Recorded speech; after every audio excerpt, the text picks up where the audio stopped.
Oh, sorry, I gotta catch this rat first. Rats are literally all that's around my house right now, and I thought I would see less of them when I left New York. There we go. Okay, let's talk about Pokemon, the app that is literally taking over the world at this very moment. It's like Dorian, Sticky Tofu, or Vegemite. You either love it or you hate it. So why is Pokemon Go so popular anyways? Is it really because people want to experience the sense of adventure and possibility, or do people play just to fit in with the current trends? Well, whether you're a veteran trainer or a newbie, you may not know your Pokemon as well as you think. So to increase your ever-expanding knowledge of Pokemon, here are 8 real-life inspirations behind Pokemon characters.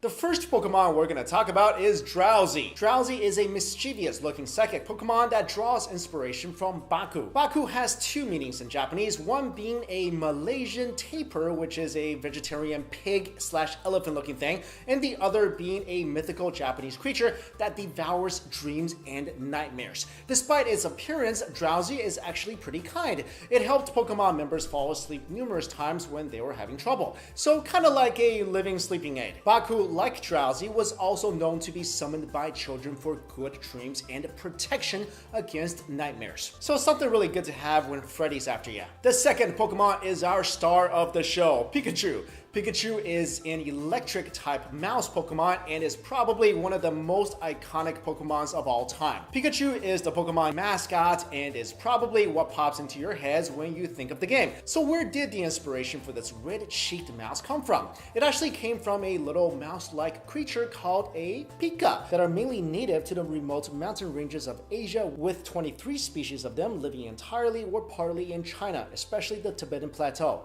The Pika is a mouse-like mammal that makes high-pitched sounds just like Pikachu, and they are both equally adorable, and some species of the Pika is just about as rare. For example, there are only about 1,000 of these adorable teddy bear-looking Pikas left in the Tian Shan mountain range in the Xinjiang region of northwestern China due to shrinking habitat. The third Pokemon on this list is Magikarp, a water-type fish Pokemon that you literally have to catch hundreds to transform it into something more useful than its current state, which has about as much fighting power as a piece of sushi. Magikarp gets its inspiration from the yellow rockfish. In fact, they both look identical to each other. The only difference is the yellow rockfish can actually do damage. Next, we have Emolga, one of the most adorable looking Pokemons out there. Emolga is a flying/electric type Pokemon that doesn't actually evolve. It gets its inspiration from the Japanese dwarf flying squirrel. Both creatures can glide due to the membranes between their legs, but the Emolga is of course more battle ready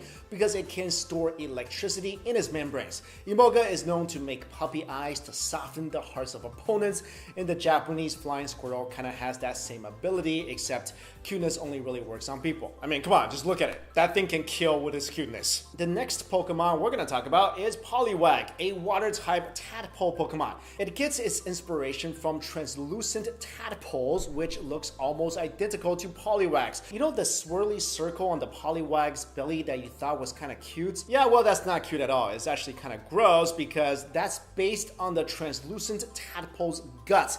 Yeah, guts. Since translucent tadpoles are see-through, we can see the movements of their swirly guts. Take a look.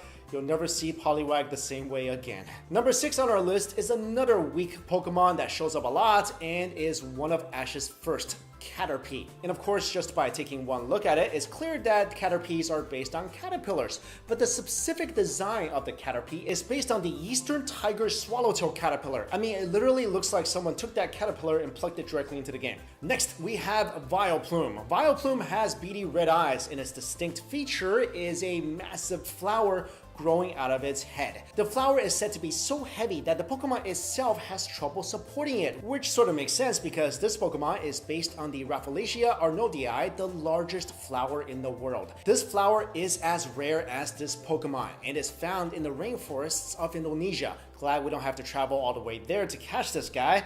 The flower can grow to be 3 feet across and weigh up to 15 pounds. Just like the Pokemon, Rafflesia's special ability happens when it blooms. It emits an odor that that resembles rotting meat. This odor attracts insects that pollinates the plant. Next, we move on to what I consider a pretty terrifying Pokemon, both in the game and its real-life inspiration. The Victory Bell is based on pitcher plants, and these things are carnivorous and will eat basically anything. Mouse, birds, humans. Okay, maybe not humans, but I think only because they're not big enough. Finally, we have Luvdisc, a water-type heart-shaped Pokemon. If you rotate a heart 90 degrees, draw some eyes, and a big mouth, you will have yourself a Luvdisc. Luvdisc is based on a fish called Kissing Gourami. Now, if you're wondering if the fish actually kisses, the answer is yes. But in their case, kissing equals fighting, which that was the case with people here, right? You get mad at someone, you want to hit them, and then you just, give him a kiss. Okay, I gotta admit, I play this game a lot. I wish I had more time to play this game, and I'm doing pathetically, actually. So,